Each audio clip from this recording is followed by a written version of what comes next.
اعلانات ہیں۔ سوال و جواب کی نشست انشاءاللہ بروز ہفتہ 12 اکتوبر بعد نماز عشاء ہوگی۔ آپ بھائیوں سے گزارش ہے جو بھی آپ کے ذہن میں سوال ہو تحریری طور پر لکھ کر جو ہے وہ محترم عبدالعزیز بھائی کے پاس جمع کرا دیں۔ خواتین بھی اپنے سوالات دے سکتی ہیں۔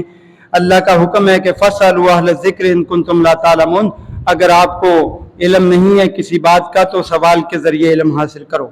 اس کے علاوہ ترجمۃ القرآن کی کلاس انشاءاللہ بروز ہفتہ کل بعد نماز مغرب ہوگی، اور قاری محمد حنیف صاحب انشاءاللہ یہ کلاس لیں گے۔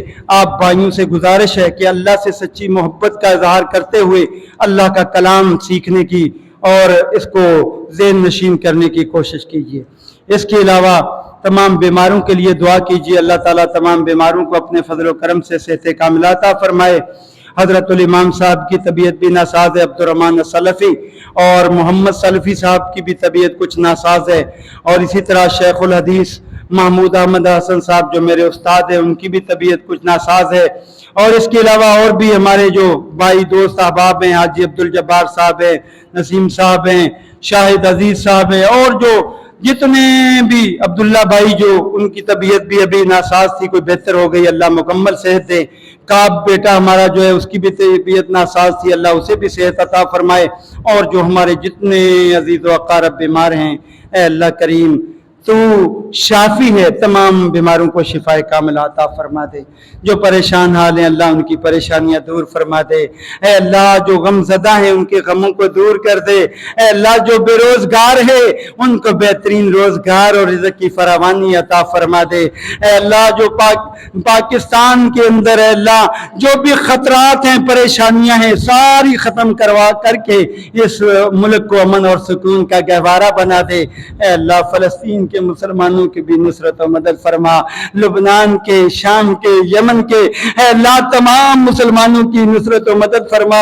اے اللہ جو ہمارے عزیز و اقارب دنیا سے چلے گئے ہیں ان سب کی مغفرت فرما۔ اے اللہ جو تیرے نبی نے دعائیں مانگی ہیں ہمارے حق میں ساری دعائیں قبول فرما لے۔ اے اللہ جن جن سے پناہ مانگی ہے ان سے پناہ نصیب فرما دے۔ یا عباد اللہ رحمکم اللہ، ان اللہ یامر بالعدل والاحسان وایتاء ذی القربی وینہی عن الفحشاء والمنکر ولذکر اللہ اکبر واللہ یعلم ما تصنعون۔